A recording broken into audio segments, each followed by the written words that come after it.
2025-жылы Ички иштер министрлигинин күзөт кызматы тарабынан бир катар алгылыктуу иштер аткарылды.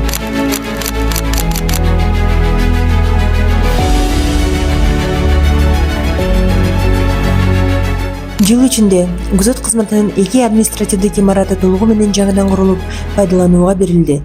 Мындан тышкары, борбордук аппараттан тартып аймактык бөлүмчөлөргө чейинки бардык түзүмдөрдүн имараттарын жаңылоо жана оңдоп түзөө иштери системалуу түрдө уланууда. Атап айтканда, ведомстволук милиция полкунун эски имаратынын ордуна заманбап талаптарга жооп берген 2 кабаттуу жаңы административдик имарат курулуп, кызматкерлер үчүн толук кандуу иш алып барууга бардык шарттар түзүлдү. Ошондой эле материалдык техникалык базаны чыңдоо максатында полктун автопаркы жаңы кызматтык унаалар менен толукталып, атайын техника каражаттары тапшырылды. Мындан сырткары, күзөт кызматынын түштүк башкармалыгынын эски имараттын ордуна заманбап 2 кабаттуу административдик имараты курулуп, пайдаланууга берилди. Ошол эле учурда башкармалыктын санарип күзөт борборунун курулушу толук аяктап, аны 2026-жылдын январь айында ишке киргизүү пландалууда.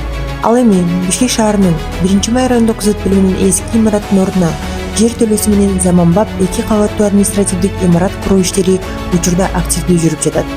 Кыргыз Республикасынын Ички иштер министрлигинин күзөт кызматынын борбордук аппаратында кызматкерлердин иштөө шарттарын жакшыртуу максатында бир катар оңдоп түзөө иштери жүргүзүлдү.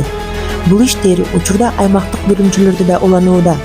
Ошону менен бирге 2026-жылы күзөт кызматынын айрым аймактык бөлүмдөрү үчүн жаңы административдик имараттардын курулушун баштоо пландалууда. Мындан тышкары, Кыргыз Республикасынын президентинин улуттук коопсуздук концепциясы жөнүндө жарлыгынын жана Кыргыз Республикасынын Ички иштер министрлигинин талаптарын аткаруу максатында күзөт кызматынын бир катар райондук бөлүмдөрүндө санарип күзөт борборлору ишке киргизилди.